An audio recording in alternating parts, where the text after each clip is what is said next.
Hello and welcome to the Your Parenting Mojo podcast. Today's episode is going to be really close to home for me, which is a bit scary, but I'm going to go ahead and do it anyway because I love learning and I have a feeling I'm going to learn something through the process of developing this episode for you. So here I'm going to tell you about some experiences that I've had in my life related to the podcast, and then looking further back to my childhood and friendships. You'll also get to hear from quite a few folks I know, the therapist who's been supporting me recently, some of my friends, also a listener who's been on a similar journey as me, and several listeners who have emailed with me over the years and who have given me permission to share what they wrote with you. And then I'm going to tie all of these elements together with my new understanding of how they're connected. But this episode isn't just about navel gazing. I'm not just telling you about me for the sake of telling you about me. My goal with all of this is that maybe you will see how seemingly unrelated events in your life tie together as well. And that helps you understand them and maybe shift how you navigate them in future, or maybe not, if that's what you decide is most authentic to you. Maybe you'll also see your child's struggles differently, and from there, you might understand their needs in a way that you don't right now, which might help you to meet their needs. And once their needs are met, they will probably struggle against you less because people don't struggle when their needs are met. And then it's much easier to meet your needs as well. All right, let's get into it. So, as many of you know, I'm actually running a business here, even though a lot of the time I wish I could leave the entire business aspect behind and just do the parts where I research podcast episodes and work with parents. There's an idea in business marketing that pretty much everyone who's running a small business online knows, which is that you introduce someone to your work and then your job is to get them to know, like, and trust you. I think for the most part, I don't struggle with developing trusting relationships with listeners, largely because I deliver what I say I'm going to deliver when I say I'm going to deliver it. The podcast episodes keep showing up on the correct schedule, and I've always done the research I need to create an interview that generates insights that listeners haven't heard from these guests before. I think I have a much more difficult time with the knowing and liking elements, and that's what I want to dig into today. I've always known that I personally, and my work as well, are an acquired taste. Not everyone wants to sit through 45 to 60 minutes of me talking or interviewing someone about the scientific research on a pretty narrow issue related to parenting and child development. I'm also a fairly private person, not because I have anything in particular to hide. I mean, if you read my book, it's coming out in August 2023, you'll know at a high level that pretty much all there is to know about me. So it's not like it's a secret, right? You'll learn about my difficult relationship with my dad and how I married a crack addict for real and how patriarchy shows up in my marriage. So it's not that I'm hiding anything big. I just don't really think anyone else is that interested in how I live my life. All that stuff about me wasn't in the first draft of the book, but my editor wanted me to add it because, and maybe you can see this coming, it helps readers come to know and like me early in the book, so it will make them trust me and want to keep reading. So people in in-person relationships also engage in this mutual revealing behavior to show each other that they know, like, and trust each other. And somehow the public revealing behavior is supposed to create some sort of emotional intimacy between content creators and audiences. But I don't really buy it. I don't really see this as real emotional intimacy, which is really why I don't use social media. I didn't have Instagram until I started the business. I did have Facebook, never posted on it. I still don't post anything personal on any social media channel because I just don't see the point. That's no judgment on anyone else who does choose to use it, and I do get some enjoyment out of seeing other people's updates, but I don't think anyone is hankering to see mine. I think I've actually talked about myself a fair bit over the years. Not so much in individual social media posts where I say how I've failed, but in the courses and the memberships I offer, as well as in podcast episodes. Parents in my memberships hear a lot more about the difficult conversations I have with my husband and daughter, but only in as much as it helps to shed light on their struggles. Way back in episode 49, I looked at how to raise a girl with a healthy body image since my mom had actually died as a result of anorexia, which I mentioned on the show. And more recently, in episode 150, I covered how to avoid passing on an eating disorder to our child because this topic is so important to me. And I don't have this one fully worked out. At this point, I've basically conceded it is not possible for me to be in the world where I don't care how I look. And there's a good deal of irony attached to that because Obviously, I don't dye my hair, I don't wear makeup. I bought a tube of tinted moisturizer for my wedding in 2010, and just a few weeks ago, 12 years later, the tube was finally empty. So you can tell how often I use it. I hate clothes shopping. And when I'm not on camera, I spend all of my time in comfortable hiking pants and t-shirts and fleece jackets that actually have holes in the elbows. And when I'm on camera, I only ever wear tops from one designer because they're reasonably priced, they fit me okay, they never seem to be either in or out of fashion. And yet I can't get past the idea that it matters how my body looks, even though the vast majority of you never see me below my ribcage.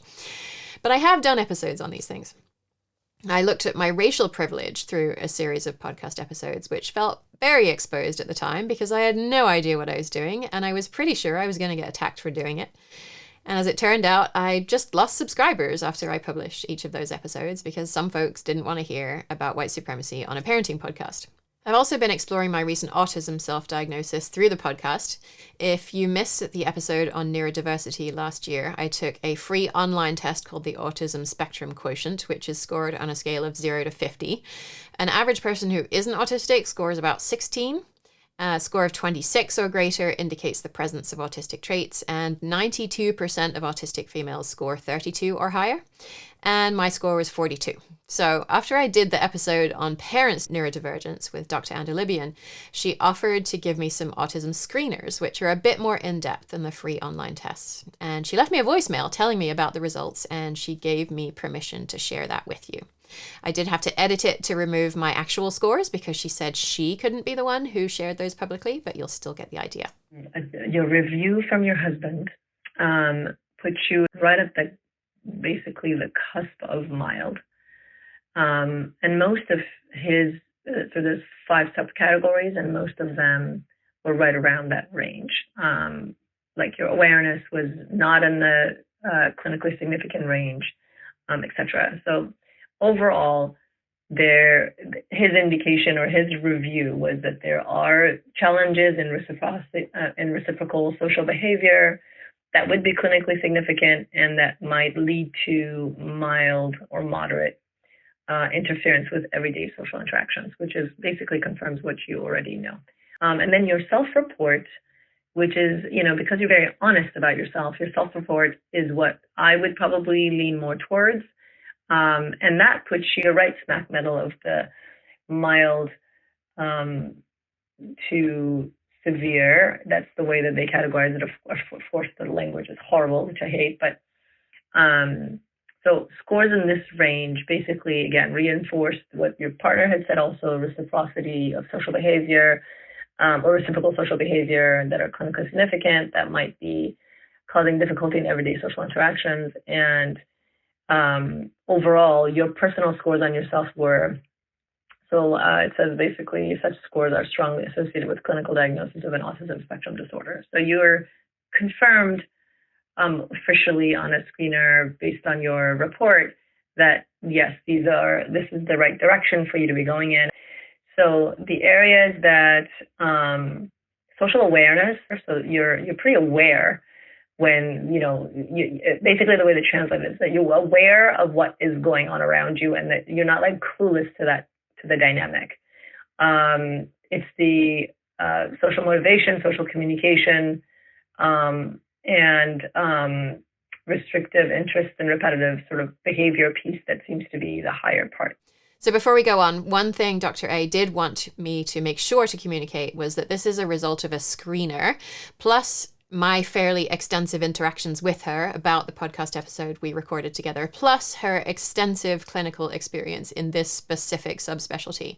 And she wants to make sure you know that a result on a screener is not the same thing as a diagnosis. It's more a confirmation that you're looking in the right area. Although for my purposes, a diagnosis probably wouldn't make a whole lot of difference in my self-understanding or any services I might look for to help me. So it would be really expensive. So it probably isn't worth pursuing. doing. And so this is also why I'm going to call this a self-diagnosis rather than a diagnosis. But just know that if you do take a screener online somewhere else, the result is not definitive without some clinical interpretation. And Dr. Andalibian is actually going to put some of the screeners that I took, and maybe some others as well, up on her website in a few weeks. And she said there'll be a mechanism to identify yourself as Your Parenting Mojo listener, and she might be able to do a short consult with you to discuss the results. So I'll put a link to her resources on the website page for this episode at yourparentingmojo.com/me. So on the autism, the main area where I see this impacting my life is in how I communicate with others, which is probably how it impacts you as well. I've always had a hard time fitting in, and up until last year, I just assumed this was a combination of being introverted and not having learned social skills. I think some of it started even when I was a baby, because my mom wanted a baby who would need her, but she got me instead, and I was fairly self-sufficient as babies go, so she didn't know how to connect with me. I did have some friends when I was in primary school, and I remember what were apparently pretty normal social interactions and visiting each other's houses.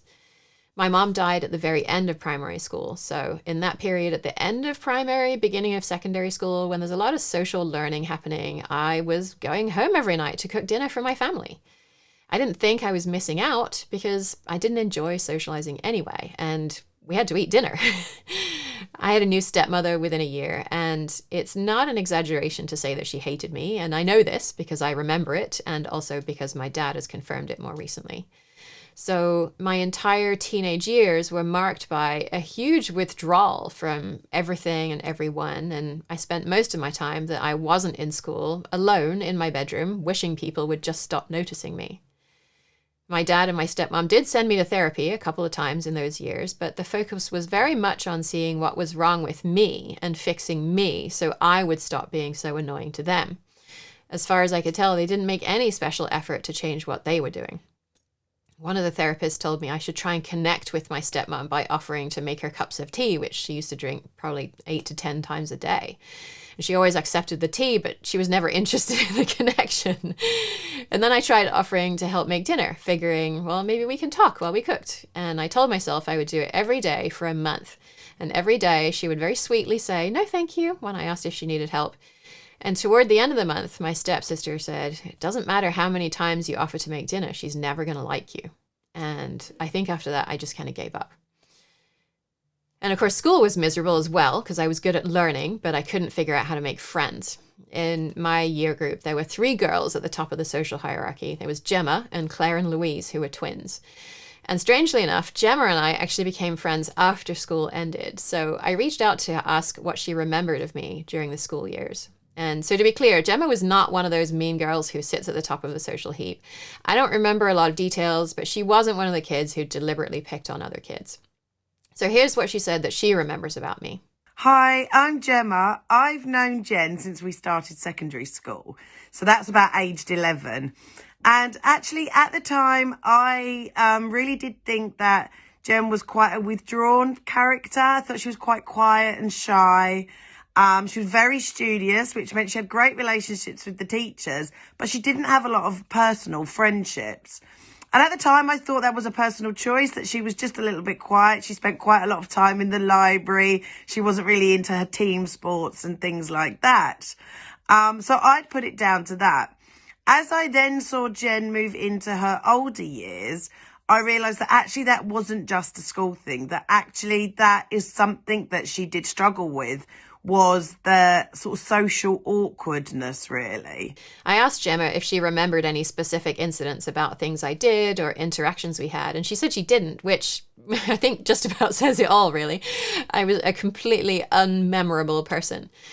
I was okay in one-on-one situations, but in any kind of group, I just fell apart. I actually didn't attend the same school as Gemma from age 11. I went to another school for a year first, and then I moved to her school when we moved in with my stepmom. And at the beginning of that year, I vividly remember a drama class where we split into groups and we took turns to perform short plays. And the teacher told us to critique each other's work. And nobody else would say anything even remotely negative about anyone else's work. But the teacher had asked us to do it, right? So I raised my hand and I made a really mildly critical comment, not realizing it was not the done thing for the new girl to criticize anything. And so the next group performs their play. Teacher again asks for critique. Again, nobody else raises their hand. And so I tentatively raise my hand again. And when she calls on me, and I mention again something the group could have done but didn't based on the teacher's instructions about the plays. After the third group performs, the teacher asks for critique. There's this one kid, Gary, he speaks up and he says, I bet Jenny can think of something. And of course, in that moment, I knew that I was sunk. And I stopped eating lunch on school days so I wouldn't have to find someone to eat with, which of course bloomed into an eating disorder as I realized that when I couldn't control anything else around me, I could control what I ate. I actually, to my best of my memory, did not especially care about being thin. That was just a measure of how successful I was at being in control of something. And so the librarian created the library monitor position for me because I spent all of my lunchtimes working in the library instead. At one point later in my teens, I was starting to make individual friendships with people within the in crowd. And one day I screwed up the courage to sit on the benches that Gemma and her friends always sat on around the music studio.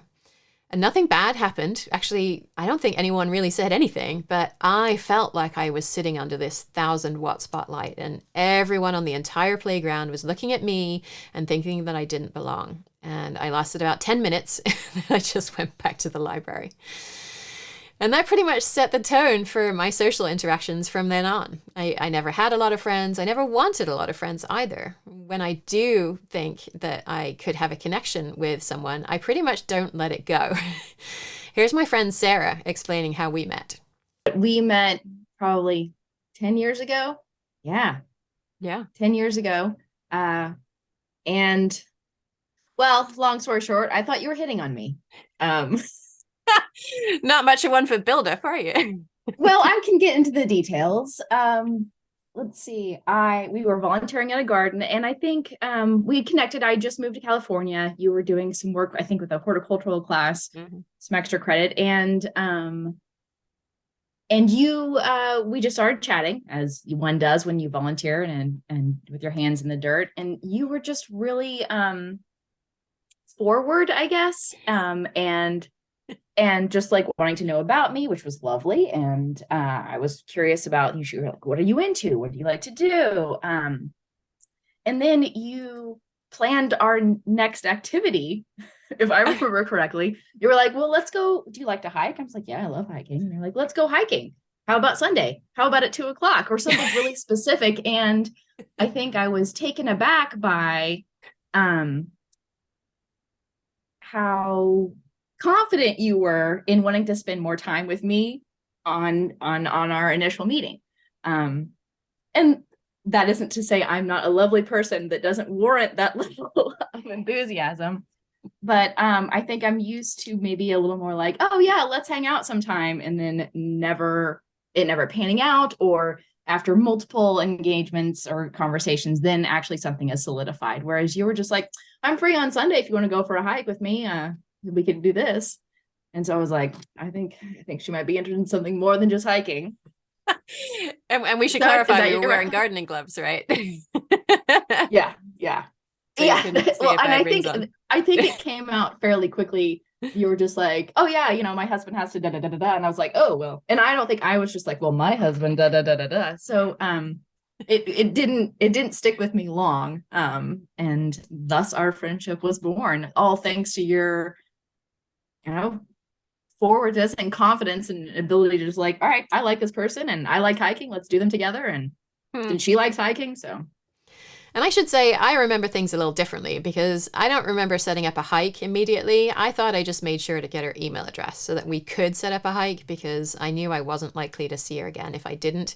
And I did find her really interesting. But either way, I was really struck that she perceived me as confident in that social interaction because I most definitely was not feeling confident. I've now learned that I was masking, I was faking it, pretending I was feeling confident because I know that's socially acceptable behavior, even if I did overdo it a bit on this occasion because I really wanted to get to know her better. And Sarah went on to say that she was surprised that I'd taken the autism test and got a result that indicates I'm on the spectrum, because she didn't perceive at all that I struggled in social situations. But of course, these were almost always one-on-one interactions with her or just with our husbands, and I generally do better in that kind of environment. I asked Sarah, and also another friend who prefers to remain anonymous, to share what about being friends with me has added to their lives, and also how it's difficult to be friends with me. I did think it was interesting that both of my friends brought up something related to ambiguity in relationships, but from opposing ends of the spectrum.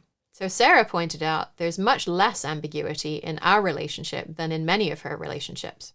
I think what differentiates you from some of my other friends is, for me at least, is similar to what I was saying with regards to when we just met. That when you are asking something of me, or a commitment to, like, let's do something, maybe like before our hike in Europe, you're like, I just need to make sure that you're on board with that. And I feel like, even though you would be very understanding if for something came up and I needed to back out of the event, that level of commitment up front is of value to you, that you need to be understanding that you and I are on the same page. Mm-hmm. Whereas I think with some of my other relationships, often I would argue to their detriment, that there is a level of ambiguity, and I am assuming something and they are assuming something, and it's not the same. And with you, I feel like that's not the case. I feel like I really am on the same page with you a lot. Oh, which, yeah, sorry. And what were you going to say? That, yeah, well, I would argue that is because of you, not because of something that I have done, because I haven't pushed the, and push sounds aggressive even, because it's not that you're pushing. I don't feel like you're forcing me into something. I just know that with you, it's clarity is appreciated, and it's appreciated mutually, I should say. That makes sense. I never thought about how that could be mutually appreciated. I mean, the Europe trip was a bit different, a bit of a different animal, in that, if you're going to go to Europe with a 6-week-old baby and hike around Mont Blanc, you sort of need to know the other person knows what they're getting into, and that they're going to be changing diapers. That's true. That's true. But I feel like that has spanned other aspects of our relationship. That's just kind of a nice exemplary. Yeah, for sure. And I think, that clarity is helpful to me, because otherwise, to me, it seems that there's a really high chance that I could have missed something important, in terms of your willingness to commit to a relationship, or just to commit to a certain activity. And that if I don't get that, that verbal, yes, I'm into this, then I'm always like, are they really into it? Because I don't know how to tell, right? And that ambiguity is really uncomfortable to me. So I guess that's why I do that. So I was surprised to hear that Sarah found the absence of ambiguity to be a helpful part of our friendship, although perhaps I wasn't surprised to find that my anonymous friend told me that, quote, your signals about being content/stressed/ pissed off are sometimes hard for me to read. You can carry hurt for a while without sharing it and presenting an opportunity for repair. I can think we're having a mutually enjoyable conversation and not know I've upset you until later. You occasionally forgotten the repair and reintroduced the original offense. I spend more time when we're together worrying about upsetting you than is typical for me in my friendships, end quote. And I totally think that what she's saying here is fair. And that's partly due to the dynamic between us, where my friend has a role as a highly intellectually competent and confident person. And I often don't feel confident about contradicting her, even when I've studied a subject for years and objectively know more about it than she does. I think the disagreement part is where I get tripped up, because I wasn't allowed to disagree with my dad when I was growing up. So he would lecture me about the things I'd done wrong, and I would just stand there looking like I was paying attention, but I was actually dissociating. I wasn't even fully hearing what he was saying, and I couldn't tell you many of the things he was lecturing me about. And I still see myself doing that in conversations where I want to offer a different opinion, but I don't think it'll be well received. At best, I just sort of don't say anything, and at worst, I just mentally disappear. I also struggle where I've misstepped and I don't know how to fix the situation. One example that really sticks out for me is when I attended a gathering of our friends at one of their homes when many of us had toddlers. And toward the end, we were talking about having second children, and I said I definitely wasn't going to have another one. And I joked that Karis was so easy to get along with that any second child would probably be a nightmare, just as some sort of cosmic retribution. And I ended my comment by saying something like, she's so great. I mean, just look at her. And I wasn't talking about anyone other than Karis and me when I said that. But I'm pretty sure my friend took offense. I think I remember her saying through tight lips something like, all of our children are lovely, before she turned away. And of course, there was another classic oh shit moment when I saw that I'd really put my foot in it and I had absolutely no idea what to do about it. And I think I pretended nothing had happened, but I remember feeling embarrassed, and obviously it's really stuck with me. And as a side note here, my husband asked me recently, how on earth do you help parents make so much progress when you coach them, when you have such a hard time reading people? And to me, that's not hard to understand. So when I'm coaching, if I see a shift in someone's face that indicates an idea has come up, all I have to do is ask them. It's socially acceptable to ask what someone is thinking or feeling in that environment. And I'm pretty sure they're going to tell me the truth because they want my help. They know that my ability to help them is contingent on me understanding what's happening for them.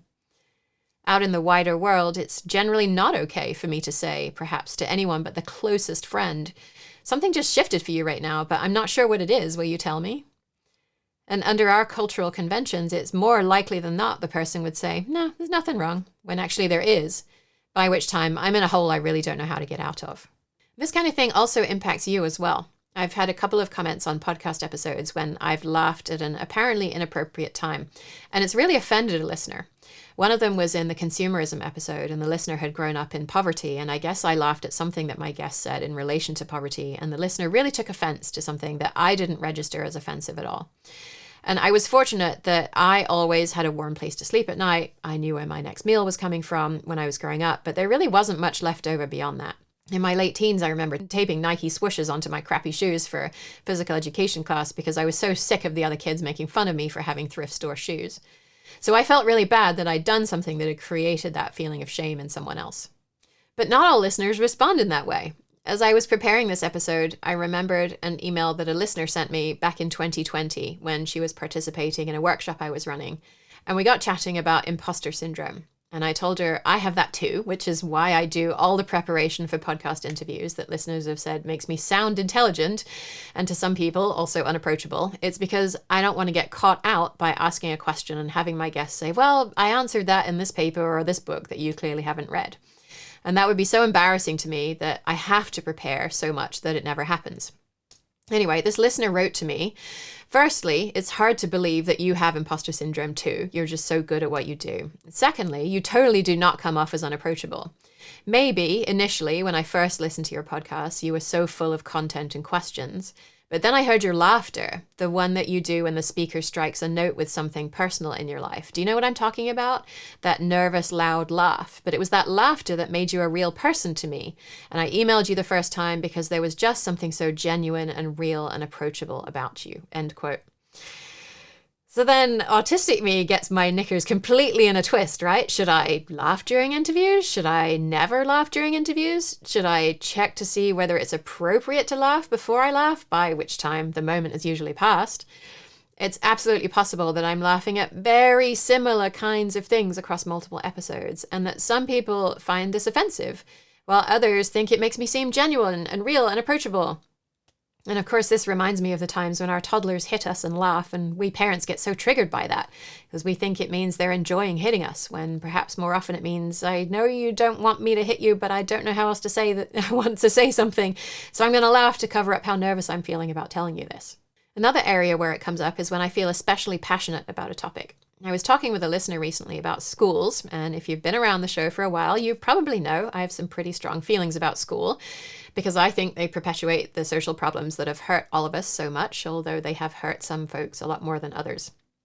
This listener said that even though she's in my learning membership community, and we know each other pretty well by now, that she has felt judged by some of the things I have said about schools because her children are in school. And she told me that even though she cognitively agrees with many of my ideas about schools, the way I expressed my ideas so strongly came across to her as judgment of her decision to put her children in school. She went on to say that she can more easily take on a message when she doesn't feel judgment, and that the judgment is very counterproductive because it gets her into a contracted place rather than a place of open curiosity that's primed for change and connection.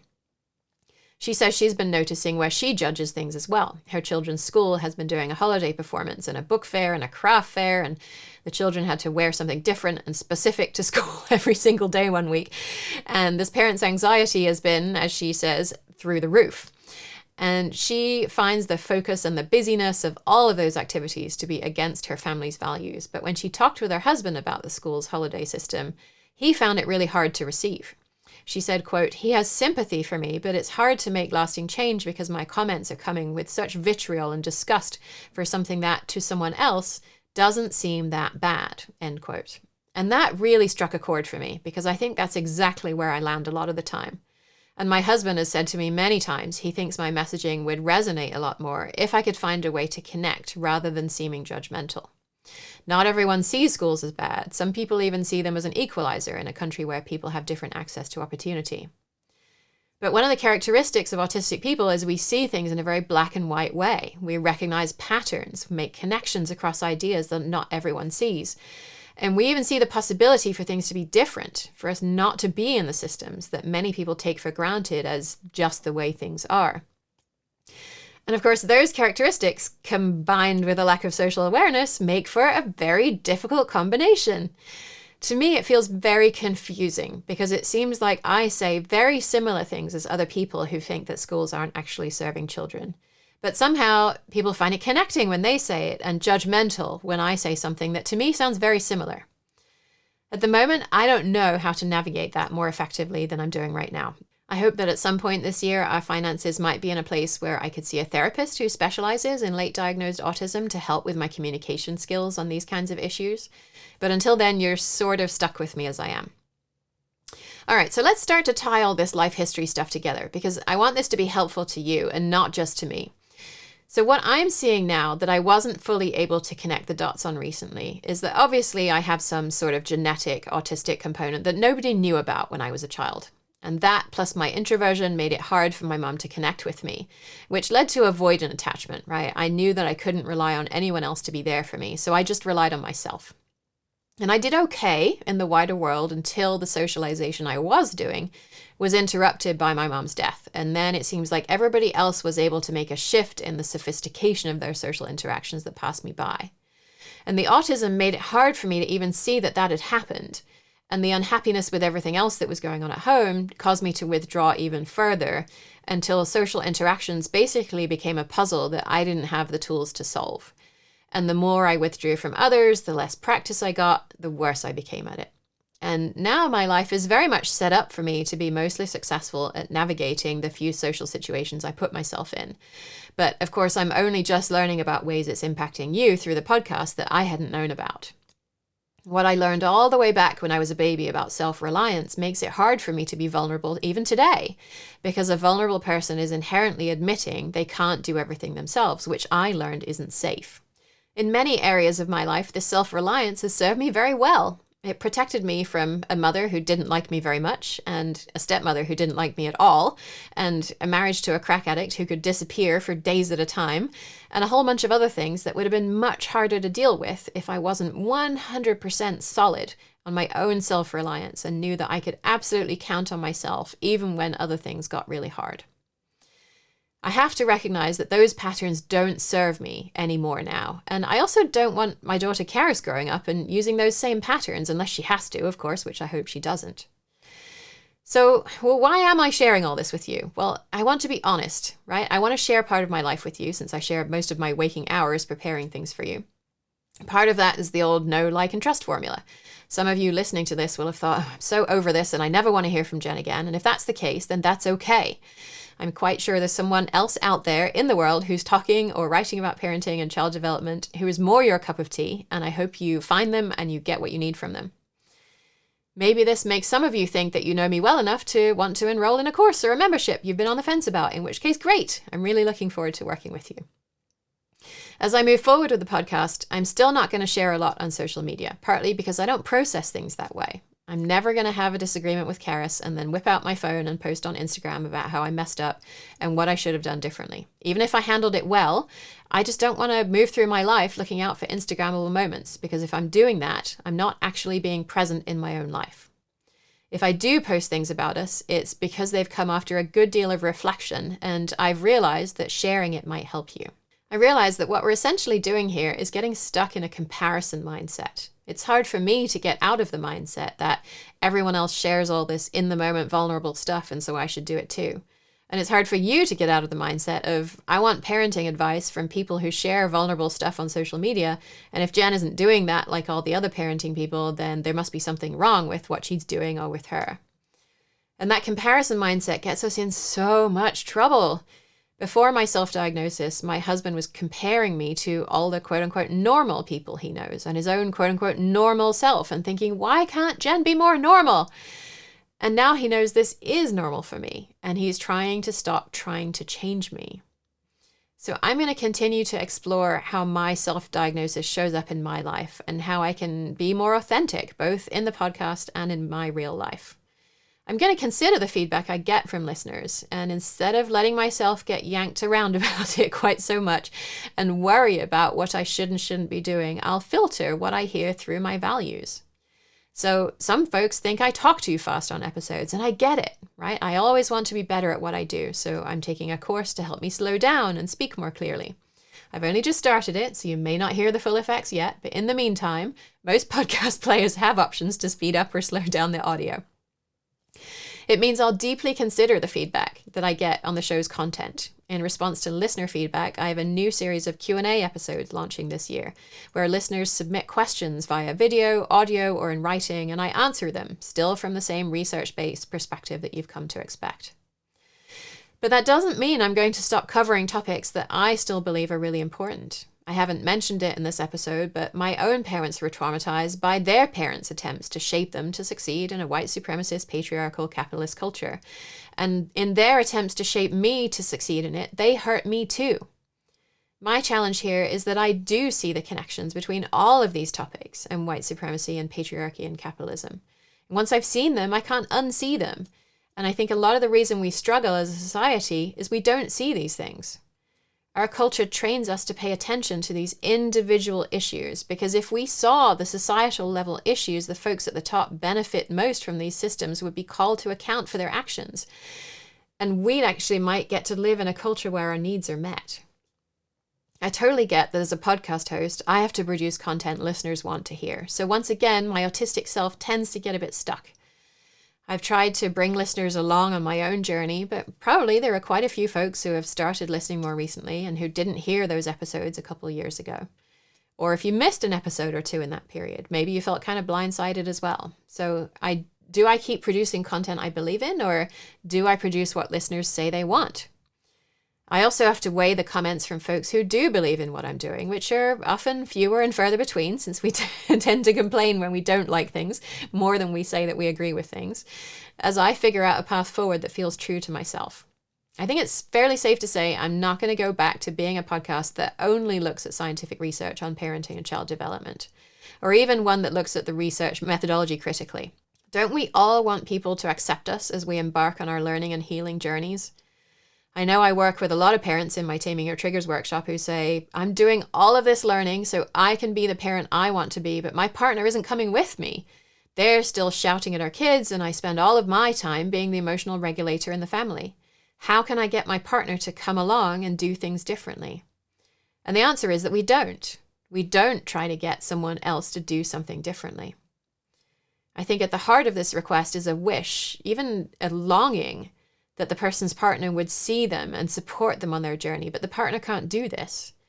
And depending on the person's capacity to receive it, I either say that's patriarchy at work, or I bite my tongue and I encourage the parent to do what feels right and true to them as they move toward parenting in alignment with their values. In some ways, you and I are in a very different relationship, a very strange one, where you get to know much more about me and my ideas than I do about you and yours. And yet somehow I'm supposed to know how you think and what you want and produce content that you want to hear and read. It's kind of weird when you think about it, right? And doubly weird for an autistic person who can't figure out what's going on with another person when they're standing right in front of me. Never mind when we rarely get to interact. So that's how I plan to move forward with the show for the immediate future. More importantly, I hope you found something in this episode that helps you to understand how you show up in the world a bit better. Maybe you've suspected that you might be autistic or have ADHD or any one of a number of diagnoses, and now you're wondering whether diagnosis or self-diagnosis might help you to understand why you do some of the things you do, and also put yourself out there in the world in a way that's better aligned with your values. Sometimes it does help to see things in other people's experience that you then realize you can use yourself. Maybe you heard my description of masking my fear of social situations and you realize you do that too. So what is it about those situations that's most difficult for you? How can you change the kinds of situations you're in or the way that you prepare yourself for them so you can be more successful and be in them more authentically? What kinds of strategies do you use that are aligned with your values, and which ones protected you when you were a child and are not serving you anymore? Don't compare yourself with me, but with the person that you might be if you weren't held back by these old habits, and with the person you might be if you could address some of the stresses in your life now and get your needs met on a more regular basis. Maybe looking at your life in the way I've been looking at mine could help you to uncover some needs you didn't even know you had before, and mean that you're more willing to ask for help in getting them met, which reduces the pressure and the stress on you. Parent Claire, whom we met last year in the episode on her child's learning journey, posted recently in my parenting membership community about having read Dr. Gabor Mate's book Scattered Minds, which is about the way family environments can shape an attention deficit hyperactivity disorder response if a child has a genetic predisposition for sensitivity. What she's been learning resonated so much with what I wanted to say in this episode that I asked her to record something for us to tell us about it. So here she is. I've been reading Gabor Mate's book on ADHD called Scattered Minds. I was diagnosed in my 20s and never saw this kind of compassionate deep dive into the environmental and familial origins of the disorder before. I was never totally convinced of my diagnosis because it mostly manifested in sort of overwhelming self-criticism. I never saw it so much as an attention issue. But his book has been really eye-opening to me. I ended up taking stimulants in my 20s because, well, I didn't really resonate with my understanding of ADHD. I went along with it because the medication helped me be what I thought I wanted to be. I later distanced myself from the diagnosis and really took great efforts over many years to change my life and my support systems so that I could live without medication. But as I read the book recently, I could identify that I've had such incredibly strong counter will my entire life, which Mate defines as a really strong and impulsive pushback against someone's perception of another person trying to control them, usually a parent or authority figure. The highly sensitive ADHD person can work so hard to build up really strong protective and defensive barriers against outside influence because as a young child, they were never allowed to develop their authentic selves or express their feelings and needs, at least not without the threat of loss of parental love. And this really resonated with me. My parents praised me for having a mind of my own when it came to my creative performance, but absolutely not in regards to the emotional space of our family. I now see that so much of what I thought was my sense of self was actually resistance, really, to everything else in an attempt to differentiate myself as a toddler does and gain acceptance or praise. And let me tell you how absolutely exhausting that was.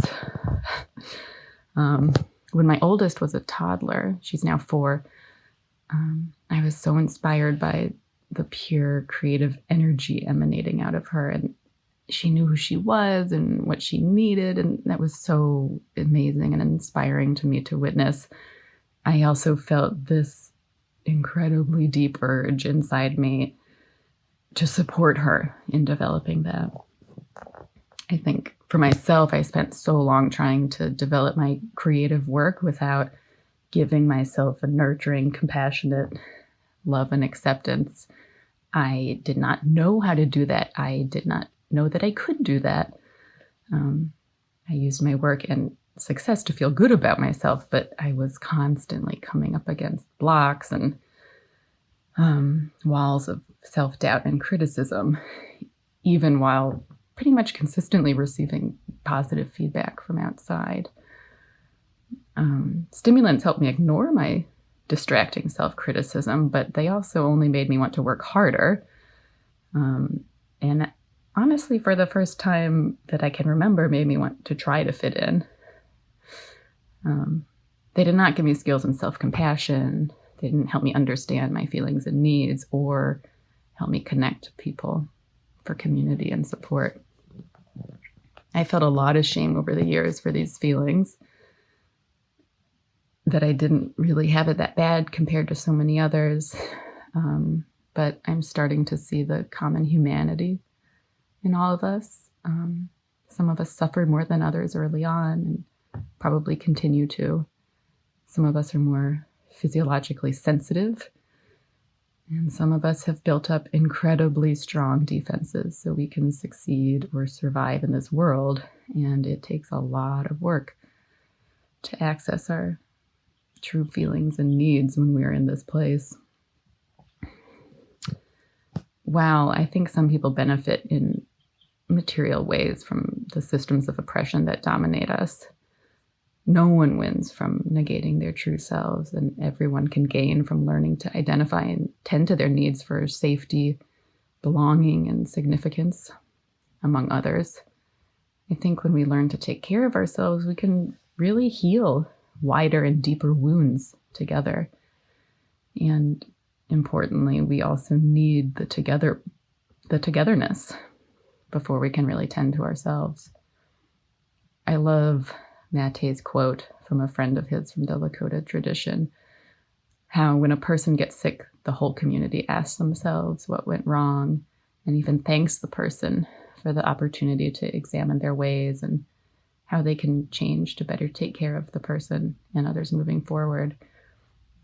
How beautiful. No shame or blame, just living and working together. There's so much to learn from this, and that really is my hope and intention for my family and our wider community and beyond. So Claire is now seeing the connection between her family environment and her quote-unquote diagnosis. And she also sees that the way she responds to her own child will shape her child's experience in the world, not from a heavy, well, I guess I've already screwed this up and I'm going to continue to screw this up perspective, but from seeing the interconnections between them and seeing her child's expression that something isn't right for me right now probably actually indicates that something isn't right in their relationship and in their broader family. And that isn't a threat. It's an opportunity for us all to heal ourselves and be in right relationship with ourselves and with each other. After I released the Why We Shouldn't Read the Your X-Year-Old Child Books Anymore episode, the most common questions I received were, firstly, what should I read instead? And secondly, how will I know if my child is normal or not? And my answer is that your child is doing things that are normal for them. They are trying to meet their own needs in the best way that they can. They're acting on their own thoughts and feelings and drives, and they're also responding to their environment. We so often get caught up in trying to fix the child that we neglect the environment part. So when I was a child, I was obviously already autistic, but maybe my mom could have tried hardest to connect with me, even though I didn't always throw the communication ball right back to her, and perhaps then I would have found socialization easier. The struggles I had in my teenage years were actually not very much about me. I was doing my best to cope in an environment where my needs for warmth and compassion and respect and autonomy were not met on a routine basis. And yet I was the one who was deemed to be the problem. I was the one who was supposed to change my behavior to make things easier for the adults. A lot of the other children at school were probably responding to similar circumstances in their own lives, or worse. I remember one kid in my high school who was always in trouble. Detentions, suspensions, constant humiliation from the teachers. He was the classic problem child who was always disrupting the class. I just looked him up for the first time on Facebook, and one of the few pictures on his page is a screenshot saying, "Sometimes people pretend you're a bad person so they don't feel guilty about the things they did to you." End quote. He was always disrupting classes, and while I was never mean to him, I certainly made no attempt to connect with him. The advice that all parents and teachers would give is to stay away from people who are disruptive, so why would I? My guess is nobody ever got to the bottom of why he was doing this. Nobody ever fully understood the unique combination of his own challenges in learning and emotion regulation and how he perceived the constant picking at him from the adults at school and probably at home as well, and how the rest of the kids, myself included, essentially ostracized him, made it very difficult for him to function. They just assumed that he was the problem, he was the thing that needed to be fixed, and there was no sense that anything about his environment, which was us, me, was not helping him. Whether you were the disruptive kid like him or the kid who kept their head down and did well in school, even though everything inside was falling apart like me, your needs probably weren't met either. Maybe part of that was traits you were born with. Part of it was the way people around you responded to those traits. And they tried to shape you to fit in with them so they wouldn't be inconvenienced. And that hurt you just like it hurt me. We call that process socialization, and ultimately what it does is prevents us from seeing our child's real needs. Our parents didn't see our needs. Very often we aren't seeing our children's needs either. When our children are doing things that are driving us up the wall, they aren't doing it for the purpose of driving us up the wall or for no reason whatsoever. They're doing it because it seems like the best strategy they have to meet their need. Even if it's so misguided, it actually ends up working against their goal. I mean, think about it. How is not eating a rational response to not having needs for warmth and compassion and respect and autonomy met? It isn't. It's just the best strategy I could think of at the time. It wasn't even one that I consciously decided to use. I just fell into it and realized it worked better than any other option that I had. And perhaps now you can see how some of the things your child is doing that seems so puzzling to you is actually them doing their very best to cope and to meet their needs, even if the ways they're doing this don't end up meeting their needs and are rage-making for you. When we can understand what is their unmet need and help them to meet it, then they don't show up in those rage-making ways, and we feel triggered a whole lot less often. So if you want more help in making that shift, my Taming Your Triggers workshop is reopening in February. You can learn more about it, get on the wait list to receive a discount coupon when enrollment opens at yourparentingmojo.com/taming your triggers. I really do hope that this episode has been useful for you. Most of the conversation about it is probably going to happen in the free Your Parenting Mojo Facebook group, so I hope to see you there if you have ideas you'd like to share or discuss. And you can find the resources for the episode, including the links to Dr. Anne Libian's website, where you can take the screeners when she has them ready in a few weeks at yourparentingmojo.com/me.